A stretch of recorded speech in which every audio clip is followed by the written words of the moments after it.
Gene Vierney spent a lot of time with Chris Mensalvas.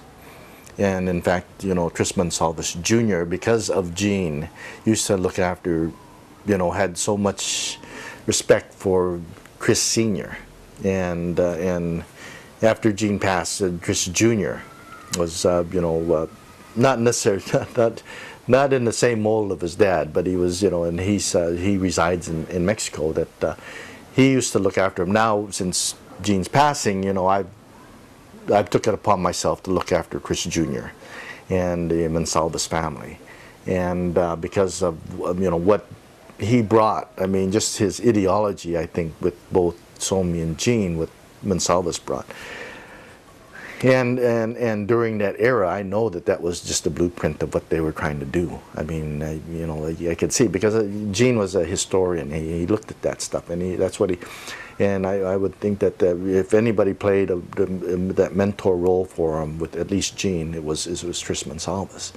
And that even through going back further with some of those guys, to see the struggle and the murders and the tragedies that happened within the organization, they knew that was going to happen. They knew that what they were up against, and that but based upon their beliefs of, you know, whether it was communist, whether it was, you know, socialist or whatever it may have been, you know, they were still trying to do the right thing. And it was an uphill battle for those guys, you know, during that era in the 40s and 50s, starting in the 30s, you know, all the way up. I mean, they had, you know, you talk about struggle. That's what it was all about.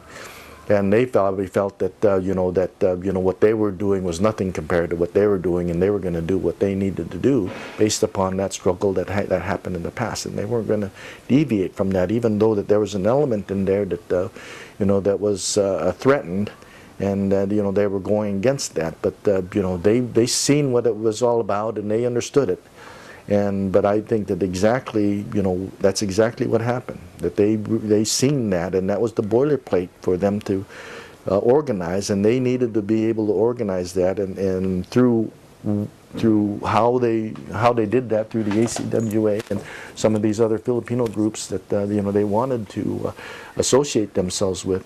They realized that, you know, they had their work cut out for them, and through the readings of, you know, Bulasan and some of the other things that they've read, and how, you know, Gene wrote in his articles on how you know, what it was all about. I think that you know, that was truly his inspiration, on you know, because his dad was a contemporary of Chris Mensalvas, and during that era, during my father's era. And you know, I go back and look through some of the records and see my dad when he was, you know, part of a crew working in, you know, Naknek and Red Salmon and a cannery and those type of things, and you see, and then I understand a story that with what got Somi was when Somi went to I think Uganik, and seen his dad's name etched in one of the beds when he was in one of the bunkhouses, and he just happened to sleep in the bed where his dad had etched his name in the wood there, and he thought, wow, you know, how many years was this back, and you know, what does this mean? You know, so it does bring back some, you know, I guess of a sense of you know, history, or you know, what you want based upon you know, what your father went through. And so you know, I think that they were driven by the need to continue on this legacy through Mensalvas.